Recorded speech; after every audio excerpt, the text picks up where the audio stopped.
ভারত বাংলাদেশের সম্পর্কের গতিশীলতা সাম্প্রতিক সময়ে আশাবাঞ্ছক পরিবর্তনের দিকে এগিয়ে যাচ্ছে।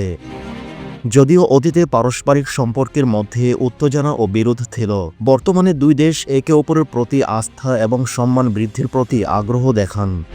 দুই প্রতিবেশী দেশই একসাথে উন্নতি ও সমৃদ্ধি অর্জনের সহযোগিতার প্রস্তাব দিচ্ছে, যা সম্পর্কের নতুন দিগন্ত উন্মোচন করে।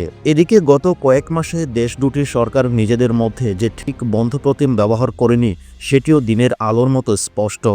তা সত্ত্বেও খুব সম্প্রতি এমন কিছু ক্ষণ দুপক্ষ থেকে দেখা যাচ্ছে, যা থেকে দিল্লিতে অন্তত কোনো পর্যবেক্ষক ধারণা করেন যে নতুন বছরে হয়তো দ্বিপাক্ষিক সম্পর্কের একটি উন্নতির সম্ভাবনা আছে। এর কারণটা খুব সহজ, তাগিদ আছে দুপক্ষেরই। ভারত ও বাংলাদেশকে যে পরস্পরের স্বার্থে নিজেদের মধ্যে কূটনৈতিক, স্ট্র্যাটেজিক বা অর্থনৈতিক ক্ষেত্রে মোটামুটি একটি সুসম্পর্ক রেখে চলতে হবে, এই উপলব্ধিটা ধীরে ধীরে আবার ফিরে আসছে এবং তার রাস্তাটা খুঁজে পেতে বের করার চেষ্টা করা হচ্ছে বলে মনে করেন পর্যবেক্ষকরা। তবে তারা সে সঙ্গে এটিও স্পষ্ট করে দিচ্ছেন, ভারতের দিক থেকে এ প্রচেষ্টা হবে পুরোপুরি শর্তহীন। অর্থাৎ ভারতের দেওয়া বিশেষ কয়েকটি শর্ত পূরণ না হলে সম্পর্ক এগিয়ে নিয়ে যাওয়ার ক্ষেত্রে দিল্লি সম্ভবত খুব একটি গরজ দেখাবেন না।